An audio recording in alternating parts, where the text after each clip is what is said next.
जय हिंद दोस्तों। आज हम इस वीडियो में आप सभी विद्यार्थियों को सोशल साइंस के इन वीवीआई ऑब्जेक्टिव क्वेश्चन बता रहे हैं। जो आप लोगों का 10th का पेपर होगा उस पेपर में ये सब का सब ऑब्जेक्टिव क्वेश्चन फंसेगा, इसलिए आप इस वीडियो को पूरा देखो और अच्छे से याद कर लो। ठीक है, मैं ये नहीं बता सकता कि इसमें से कौन सा प्रश्न प्रथम पाली में पूछेगा, कौन सा प्रश्न द्वितीय पाली में पूछेगा, लेकिन इतना मैं 100% गारंटी देता हूँ कि प्रथम पाली में भी यहीं से क्वेश्चन आएगा और द्वितीय पाली में भी यहीं से क्वेश्चन आएगा। ठीक है, और आपको पता होगा कि आपका जो क्वेश्चन पेपर मिल रहा है वो सेट वाइज करके मिल रहा है। इसका मतलब कि आपका एक नंबर होगा तो द्वितीय पाली वाले छात्रों के पास यही क्वेश्चन 5 नंबर में चला जाएगा, यानी कि ऐसे ही करके नंबरिंग चेंज करके देगा, लेकिन क्वेश्चन से यही रहेगा। ठीक है, तो अच्छे से बाबू आप लोग याद करो। ठीक है, तो देखिए आपका पहला नंबर क्वेश्चन क्या है। ठीक है, देखिए आपका पहला नंबर क्वेश्चन है वियना कांग्रेस कब हुआ था। ये क्वेश्चन 100% आएगा। तो वियना कांग्रेस सन 1818 ईस्वी में हुआ था। कब हुआ था?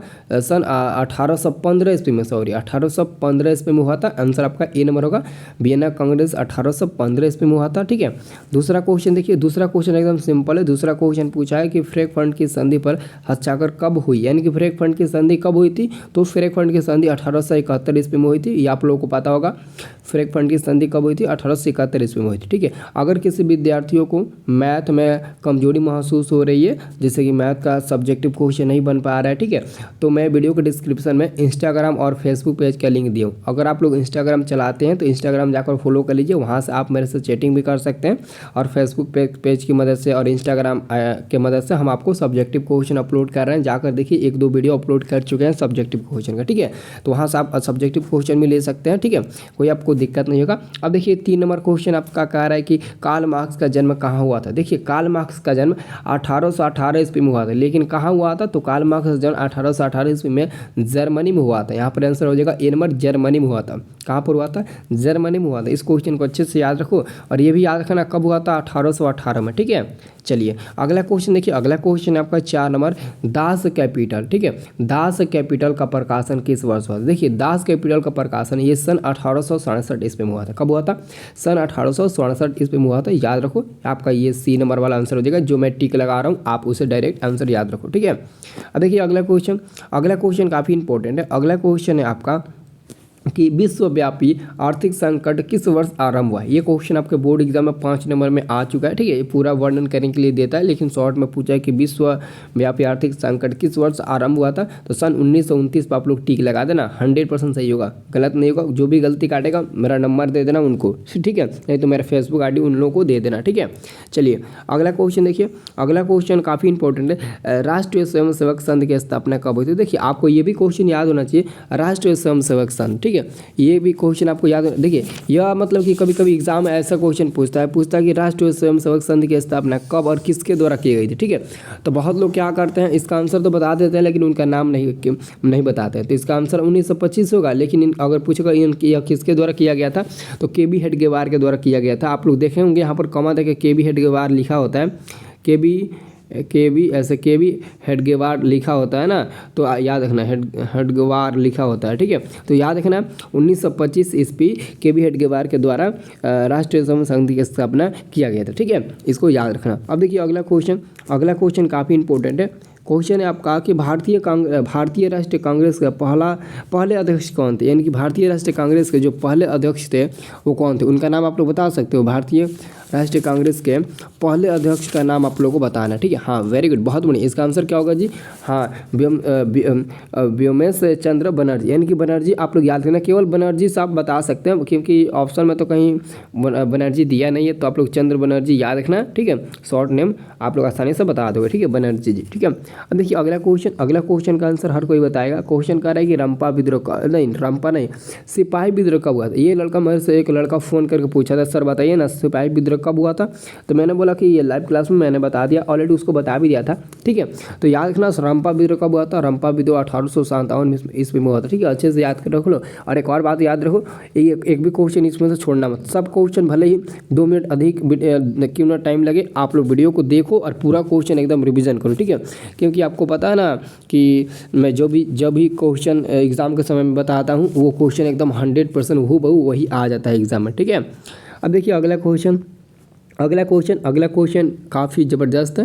क्वेश्चन है वाष्प चलित रेल इंजन का आविष्कार किया था, यानी कि वाष्प चलित रेल के इंजन का आविष्कार किसने किया था। तो आप ऐसे बता सकते हो रेल के इंजन का आविष्कार किसने किया था, तो जेम्स वाट नामक वैज्ञानिक ने किया था। ठीक है, जेम्स वाट नामक वैज्ञानिक ने रेल के इंजन का आविष्कार किया था। किसका, रेल का इंजन का आविष्कार किया था। ठीक है, अच्छे से देख लो। ठीक है, चलिए वेरी गुड। अब देखिए अगला क्वेश्चन आपका 10 नंबर प्रश्न कह रहा है ना कि मुंबई में प्रथम सूती कपड़ा मिल की स्थापना कब हुई, कब की गई थी। ठीक है, कभी कभी ये आपका मुंबई नाम नहीं देता है, बता देता है कि प्रथम सूती कपड़ा मिल की स्थापना सबसे पहला कहाँ हुई थी। तो ऑप्शन में रहता है मुंबई रहता है, चेन्नई रहता है, ऐसा करके मतलब ऑप्शन दिया रहता है। तो आप लोगों को बताना पड़ता है मुंबई, लेकिन यहाँ पर ऑलरेडी दे दिया है मुंबई में प्रथम सूती कपड़ा मिल की स्थापना किस वर्ष की गई थी। तो 1854 ईस्वी में। यहाँ पर ऑप्शन आपको देना है कि किस सन में किया गया था, यानी कि किस वर्ष, यानी कि 1854 ईस्वी में। इसको अच्छे से याद रखना, आप लोग भूलना मत। ठीक है, चलिए अगला क्वेश्चन। अगर आप लोग इस चैनल पर पहली बार आए हैं तो चैनल को सब्सक्राइब कर लीजिएगा। ठीक है, क्योंकि इसी चैनल के माध्यम से हम आपको ऑल सब्जेक्ट बता सकते हैं। ठीक है, अब देखिए 11 नंबर क्वेश्चन है कि बोल्शेविक क्रांति कब हुई। बोल्शेविक क्रांति कब हुई, देखिए बोल्शेविक क्रांति आपका नवंबर 1917 ईस्वी में हुई थी। ठीक है, नवंबर 1917 ईस्वी में बोल्शेविक क्रांति हुई थी। आप सभी को याद होगा ये क्वेश्चन नहीं याद होगा, ये ऐसा हो ही नहीं सकता है। ठीक है, बोल्शेविक क्रांति नवंबर 1917 ईस्वी में हुई थी। ठीक है, अगला क्वेश्चन है मार्टिन लूथर किंग थे। देखिए मार्टिन लूथर किंग कौन थे, कोई बता सकता है। हाँ, मार्टिन लूथर किंग कौन थे, वेरी गुड। यहाँ पर एक लड़का बता रहा है सर मार्टिन लूथर किंग जो है ना वो धर्म सुधारक थे। ठीक है, very good. Martin Luther king कौन थे, एक धर्म सुधारक थे। कौन थे, धर्म सुधारक। ठीक है, चलिए अब देखिए अगला क्वेश्चन देखते हैं। हाँ, अगला क्वेश्चन आपका आ गया। अगला क्वेश्चन आपका है 13 नंबर, हीराकुंड बांध है। अब बताइए हीराकुंड बांध कहाँ है, तमिलनाडु में, बिहार में और उड़ीसा में।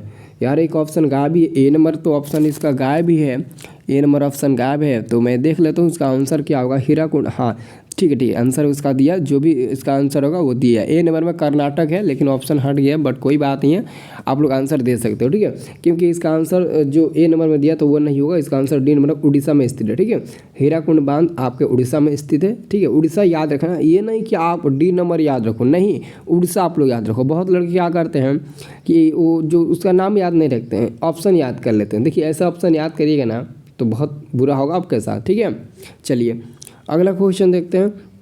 अगला क्वेश्चन आपका 14 नंबर क्वेश्चन है सुंदरवन है। देखिए सुंदरवन कहाँ है, तो सुंदरवन आपके पश्चिम बंगाल में स्थित है। इसका आंसर होगा बी नंबर, जो एक स्थान पर दे दिया गया है। ठीक है, जो एक स्थान पर उपस्थित हो गया है। ठीक है, बट कोई बात नहीं है। सुंदरवन कहाँ स्थित है, तो पश्चिम बंगाल में स्थित है। आंसर आपका बी होगा, पश्चिम बंगाल में स्थित है। ठीक है, सुंदरवन कहाँ है, तो पश्चिम बंगाल में स्थित है। अच्छे से याद करो। अब देखिए अगला क्वेश्चन आपका है कि एल्युमिनियम बनाने में किस खनिज का उपयोग होता है। ये आपका क्वेश्चन साइंस में पूछ देता है, ये क्वेश्चन आपके साइंस में भी आता है और यह क्वेश्चन आपके सोशल साइंस में भी आ गया। ठीक है, तो एल्युमिनियम बनाने में किस प्रकार के खनिज का उपयोग होता है, तो एल्युमिनियम बनाने के लिए हम लोग बॉक्साइट का उपयोग करते हैं। अगर बॉक्साइट ऑप्शन में दिया होगा तो आप लोग का आंसर पक्का सही होगा। यहाँ पर देखिए बी नंबर में दिया बॉक्साइट। ठीक है, एल्युमिनियम बनाने के लिए बॉक्साइट का उपयोग होता है। किसका बच्चा लोग, बॉक्साइट का उपयोग होता है। ठीक है, अब देखिए नेक्स्ट क्वेश्चन आपका है 16 नंबर क्वेश्चन है द्वितीय पृथ्वी सम्मेलन कहाँ हुआ था। देखिए द्वितीय पृथ्वी सम्मेलन कहाँ हुआ था, ये क्वेश्चन बहुत लोग नहीं दे पाते हैं और काफ़ी ज़्यादा कंफ्यूज हो जाते हैं। मैंने ये क्वेश्चन कई बार आप लोगों से पूछा था, लेकिन कोई इसका आंसर नहीं बताया था स्टूडेंट। तो मैं आज देख रहा हूँ कि कितने ऐसा स्टूडेंट है जो इसका आंसर हमको बता देते हैं। न्यूयॉर्क, पेरिस या फिर मॉस्को या फिर इनमें से कोई नहीं होगा। ठीक है, एक रियो डी जेनेरो नाम का स्थान है, वहाँ पर भी कई लोग टिक लगाते हैं। तो इसका आंसर आप लोग क्या टिक लगाओ, जल्दी से कमेंट करके बताओ, देखते हैं आप कहाँ तक जाते हैं। ठीक है, अब देखिए अगला क्वेश्चन है 17 नंबर क्वेश्चन है तारापुर परमाणु ऊर्जा केंद्र है। तारापुर परमाणु ऊर्जा केंद्र कहाँ है, तो गुजरात, मध्य प्रदेश, छत्तीसगढ़ में नहीं बल्कि महाराष्ट्र में वो स्थित है। कहाँ पर स्थित है, महाराष्ट्र में स्थित है। याद रखना तारापुर परमाणु ऊर्जा केंद्र महाराष्ट्र में स्थित है। आंसर आपका डी नंबर होगा। ठीक है, अब देखिए अगला क्वेश्चन आपका 18 है। 18 नंबर क्वेश्चन है ना कि किस राज्य में वनों का सबसे अधिक विस्तार है, मध्य प्रदेश, उत्तर प्रदेश, कर्नाटक और केरल। तो यहाँ पर आपका आंसर होगा ऑप्शन नंबर ए वाला होगा। ठीक है, ए वाला होगा, मध्य प्रदेश में वनों का विस्तार सबसे ज़्यादा है। ठीक है, अब देखिए अगला अगला क्वेश्चन आपका रेल वर्कशॉप स्थित है। तो जो आपका रेल वर्कशॉप स्थित है वो तो आसान, आप आसानी से बता सकते हैं। रेल वर्कशॉप कहाँ स्थित है? तो जमालपुर में स्थित है, आपको पता होगा। ठीक है, ये क्वेश्चन आपको पता होगा। रेल वर्कशॉप कहाँ स्थित है? जो जमालपुर में स्थित है, याद रखना है, जमालपुर में स्थित है। अच्छे से इसको याद रखो। ठीक है, चलिए विद्यार्थी लोग अगला क्वेश्चन देखते हैं। अगला क्वेश्चन आपका मेट्रो रेल सेवा उपलब्ध है। ठीक है, किताब के अनुसार पहले क्वेश्चन के अनुसार मेट्रो रेल सेवा उपलब्ध है धनबाद में, दिल्ली में, रायपुर में या फिर गुवाहाटी में। तो आंसर क्या बताओगे? दिल्ली में। कहाँ बताओगे? दिल्ली में। सब लोग दिल्ली बताना। ठीक है, दिल्ली पर टिक ही लगा ना, दिल्ली आपका आंसर होगा। मेट्रो रेल सेवा उपलब्ध है तो दिल्ली में उपलब्ध है। आंसर आपका बी नंबर होगा 20 का। ठीक है, अच्छे से याद रखो। जो लोग वीडियो को लाइक नहीं किए लाइक कर दीजिए। ठीक है, जल्दी से लाइक कर दीजिए। अब देखिए अगला क्वेश्चन आपसे पूछा गया है कि निम्नलिखित में से कौन रबी फसल है? तो ज्वार दिया है, ज्वार रबी फसल नहीं होगा। ठीक है, यह खरीफ फसल हो जाएगा, रबी फसल नहीं होगा। अब देखिए धान दिया है, धान भी एक खरीफ फसल होगा, रबी फसल नहीं होगा। लेकिन ऑप्शन नंबर डी में, सी में जो दिया ना, गेहूँ एक रबी फसल होता है। गेहूँ क्या होता है? चलो गेहूँ जो होता है ना वो एक रबी फसल होता है। इसलिए होता है क्योंकि गेहूँ यानी कि समझ सकते हो ना, गेहूँ यानी कि रबी फसल। आप लोग गेहूँ को पानी देने जाते हैं, गेहूँ आपके यहाँ गेहूँ की खेती होती होगी, ये सब आपको पता है। ठीक है, बट आप लोग याद रखना गेहूँ क्या है? तो गेहूँ एक रबी फसल है। ठीक है, और देखिए अगला क्वेश्चन 22 नंबर क्वेश्चन आपसे पूछा गया है कि Tata iron and steel company की स्थापना कब हुई थी? Tata iron and steel company की स्थापना तब हुई थी जब हमारे हजारी प्रसाद द्विवेदी का जन्म हुआ था। तो हजारी प्रसाद द्विवेदी का जन्म हिंदी में कब हुआ था? 1907 में। आप लोग पढ़े ना, नाखून क्यों बढ़ते हैं पाठ के लेखक है जिनका जन्म 1907 ईस्वी में हुआ था। तो मैंने आप लोगों को बताया था एक क्वेश्चन से 2 क्वेश्चन याद कर लोगे, यानी कि एक तीर से 2 निशाना आप लोग मार सकते हो। ठीक है, तो मैंने बोला था दोनों याद रखना आंसर। ठीक है, तो 1907 होगा। अब देखिए अगला क्वेश्चन, बिहार का सबसे बड़ा नगर कौन है? बिहार का सबसे बड़ा नगर कौन है? देखिए बिहार का सबसे बड़ा नगर है आपका पटना। पटना की आबादी भी ज़्यादा है और सबसे बड़ा नगर पटना ही कहलाता है बिहार का। ठीक है, अब देखिए अगला क्वेश्चन है कुशेश्वर स्थान किस जिला में स्थित है? कुशेश्वर स्थान किस जिला में स्थित है? वैशाली, बेगूसराय, भागलपुर या फिर दरभंगा। तो इसमें भी काफ़ी लड़के फंस जाते हैं और इसका आंसर गलत बता देते हैं। यह दरभंगा में स्थित है, यह आपके दरभंगा में स्थित है, याद रखना दरभंगा में स्थित है। ठीक है, चलिए अगला क्वेश्चन देखते हैं। अगला क्वेश्चन आपका है 25 नंबर, 15वीं लोकसभा चुनाव में महिलाओं की कितनी भागीदारी थी? ठीक है, क्वेश्चन क्या कर रहा है 25 नंबर, 15वीं लोकसभा चुनाव में, 15वीं लोकसभा चुनाव में महिलाओं की कितनी प्रतिशत भागीदारी थी? तो आप लोग आंसर क्या बताओगे?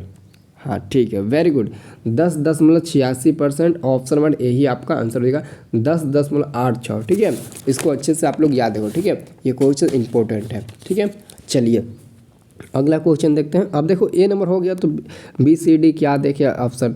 अब देखिए अगला क्वेश्चन है आपका, निम्नलिखित में कौन केंद्र शासित प्रदेश है? निम्नलिखित में कौन केंद्र शासित प्रदेश है? तो आप लोग बता सकते हो, जैसे पंजाब और हरियाणा, ये 2 राज्य है और दोनों राज्यों की राजधानी जो है ना वो चंडीगढ़ ही है, इसलिए हम चंडीगढ़ को बोलते हैं केंद्र शासित प्रदेश बोलते हैं चंडीगढ़ को। ठीक है, केंद्र शासित प्रदेश बोलते हैं हम लोग चंडीगढ़ को। आंसर सी नंबर होगा, इसको अच्छे से याद करो। ठीक है, अब अगला क्वेश्चन है, बांग्लादेश कब स्वतंत्र हुआ? तो इंडिया स्वतंत्र हुआ 1947 ईस्वी में, लेकिन बांग्लादेश स्वतंत्र हुआ इंडिया से ही अलग हुआ 1971 ईस्वी में। आंसर होगा सी नंबर इसका भी। ठीक है, बांग्लादेश कब स्वतंत्र हुआ? 1971 ईस्वी में स्वतंत्र हुआ, सी नंबर आंसर हो जाएगा। ठीक है, चलिए नेक्स्ट क्वेश्चन है आपका 28 नंबर नेक्स्ट क्वेश्चन है कि पटना नगर निगम के प्रधान को क्या कहा जाता है? यानी कि पटना नगर निगम के प्रधान को हम लोग क्या बोलते हैं? तो अपन बोलते हैं महापौर। महापौर के नाम से हम लोग जानते हैं, महापौर के नाम से जानते हैं। आंसर आपका ए नंबर होगा, महापौर के नाम से हम लोग जानते हैं। ठीक है जी, अब देखिए अगला क्वेश्चन है, बिहार में पंचायती राज व्यवस्था का कार्यकाल है। देखिए बिहार में पंचायती राज व्यवस्था का कार्यकाल 5 वर्ष का ही होता है। ठीक है, यानी कि बिहार में जो भी चुनाव होता है, बिहार में क्या अन्य राज्यों में भी चुनाव होता है, तो कोई भी अधिकारी या फिर कोई भी मुख्यमंत्री, प्रधानमंत्री, मुखिया, सरपंच, VDC वार्ड, ये सब 5 सालों के लिए ही रहते हैं। 5 साल के बाद फिर उनका चुनाव होता है, फिर नया उम्मीदवार चुना जाता है। ठीक है, तो 5 साल तक आप लोग याद रखना, यहाँ पर आपको मिल जाएगा, यहाँ पर आपको बी नंबर में देखने को मिल जाएगा। ठीक है, चलिए अगला क्वेश्चन है, जनता दल यूनाइटेड पार्टी का गठन कब हुआ? जनता दल यूनाइटेड पार्टी का गठन कब हुआ? तो आप लोग समझ सकते हो, जनता दल यूनाइटेड पार्टी का गठन सन 1999 में हुआ था, यानी कि 1999 में, यानी कि 1999 ईस्वी में हुआ था। 1999 ईस्वी में क्या हुआ था? तो तो जनता दल यूनाइटेड पार्टी का गठन हुआ था, ठीक है। जनता दल यूनाइटेड पार्टी का गठन हुआ था 1999 ईस्वी में, ठीक है, याद रखना। देखिए अगला क्वेश्चन आपका 31 नंबर क्वेश्चन है आपका कि किसके नेतृत्व में 1977 ईस्वी में जनता पार्टी की सरकार का गठन हुआ था। आपको पता है ना 1977 ईस्वी में भारतीय जनता पार्टी को बहुमत मिला था, लेकिन उस समय किसका नेतृत्व था? क्या आप लोग बता सकते हैं कि उस समय किसका नेतृत्व था? मोरारजी देसाई। तो यहाँ पर ऑप्शन नंबर ए ही में इसका आंसर दे दिया है, मोरारजी देसाई, ठीक है। याद है ना, ए नंबर आपका होगा मोरारजी देसाई हो जाएगा, ठीक है। इन्हीं के नेतृत्व में भारतीय जनता पार्टी की बहुमत मिला था उस समय, ठीक है। अब देखिए अगला क्वेश्चन है 16वीं लोकसभा चुनाव किस वर्ष हुआ था? 16वीं लोकसभा चुनाव, एक क्वेश्चन पूछा था 17वीं लोकसभा चुनाव, लेकिन यहाँ पर पूछा 16वीं लोकसभा चुनाव कब हुआ था। तो आप लोग क्या बताओगे, कितने लोग बता सकते हैं? 16वीं, देखिए 16वीं लोकसभा चुनाव 2019 में हुआ था, लेकिन 17वीं लोकसभा चुनाव अभी होने वाला है। 17वीं लोकसभा चुनाव अभी होने वाला है 2024 में, और 17वीं लोकसभा चुनाव आपका 2019 में हो चुका है, ठीक है। अब देखिए अगला क्वेश्चन 33 नंबर क्वेश्चन है आपका। 33 नंबर क्वेश्चन देखिए इंपॉर्टेंट है। 33 नंबर क्वेश्चन है बहुजन समाज पार्टी के संस्थापक कौन थे? बहुजन समाज पार्टी के संस्थापक कौन थे? तो यहाँ पर आपका आंसर होगा कांसीराम, बी नंबर होगा आंसर, जो बहुजन समाज पार्टी के संस्थापक थे। आंसर आपका बी नंबर कहलाएगा, ठीक है, याद रखो। अब देखो अगला क्वेश्चन है आपका क्वेश्चन है लोकतंत्र की उपलब्धियों में सबसे अधिक सहायक क्या है? देखिए लोकतंत्र में जो भी उपलब्धियां आज तक हासिल की गई है उसका एक ही अर्थ है विकास, ठीक है। आंसर याद रखना विकास, ठीक है। लोकतंत्र में उपलब्धियों में सबसे अधिक सहायक आपका विकास है, ठीक है। अब देखिए अगला क्वेश्चन है 35 नंबर, इसका ये तो काफ़ी हलवा जैसा क्वेश्चन है। दल बदल कानून लागू होता है, तो दल बदल कानून हमारे सांसदों और विधायकों पर लागू होता है, क्योंकि ज़्यादातर दलों की अदला बदली करते हैं, इसलिए इन्हीं पर दल बदल कानून लगाया जाता है, ठीक है। अब देखिए अगला क्वेश्चन है 36 नंबर क्वेश्चन है निम्नलिखित में कौन बीमारू राज्य नहीं है? तो आप लोग देख सकते हो निम्नलिखित में कौन बीमारू राज्य नहीं है, तो करेक्ट आंसर क्या होगा? कोई बता सकता है करेक्ट आंसर क्या होगा? इसका करेक्ट आंसर क्या होगा, कोई बताएगा? तो देखिए इसका करेक्ट आंसर होगा ऑप्शन नंबर कर्नाटक होगा। कर्नाटक में जो है ना वो बीमारू राज्य नहीं कहलाता है, कर्नाटक बीमारू राज्य नहीं कहलाता है, ठीक है। अब देखो अगला क्वेश्चन देखो, अगला क्वेश्चन काफ़ी इंपॉर्टेंट है। क्वेश्चन अगला कह रहा है कि विश्व व्यापार संगठन का मुख्यालय कहाँ है? विश्व व्यापार संगठन का मुख्यालय कहाँ है? सब लोग बताइए जल्दी से, ये क्वेश्चन इंपॉर्टेंट है, ठीक है। हाँ सब लोग आ रहा है सर 37 का आंसर होगा ऑप्शन नंबर जेनेवा में स्थित है। चलो मैं जेनेवा पर टिक लगा देता हूँ, ठीक है। अब देखिए अगला क्वेश्चन आपका विश्व व्यापार संगठन की स्थापना कब हुई? यानी कि वर्ल्ड ट्रेड ऑर्गेनाइजेशन, ठीक है। वर्ल्ड ट्रेड ऑर्गेनाइजेशन की स्थापना कब हुई? तो 1995 में होना चाहिए, ठीक है। 38 का आंसर क्या होगा? 38 का आंसर होगा 1995 ईस्वी, ठीक है, याद रखो सी नंबर होगा, ठीक है। चलिए अब देखो अगला क्वेश्चन, नेक्स्ट क्वेश्चन आपका है भारत में मानव अधिकार सुरक्षा अधिनियम कब पारित हुआ? ठीक है, भारत में मानव अधिकार सुरक्षा अधिनियम कब पारित हुआ? ठीक है, तो आंसर आप लोग याद रखना 1993 ईस्वी में। ठीक है, आंसर ये आपका बी नंबर का 1993 ईस्वी में। अब देखिए अगला क्वेश्चन है आपका 40 नंबर क्वेश्चन काफ़ी ज़बरदस्त है। ठीक है, 40 नंबर क्वेश्चन बहुत ही ज़बरदस्त है।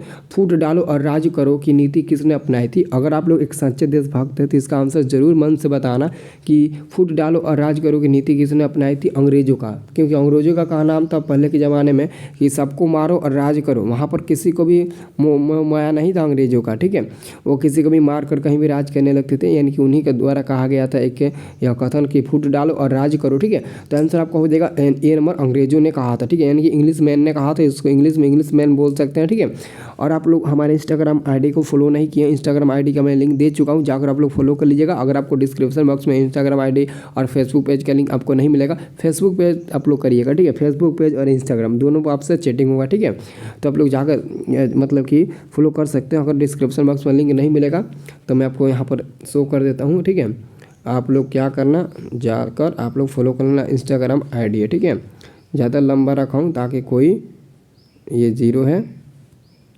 क्या है ये 0 है फिर 3 है। ठीक है, कि कोई मतलब कि ले नहीं पाएगा ज़्यादा। ठीक है।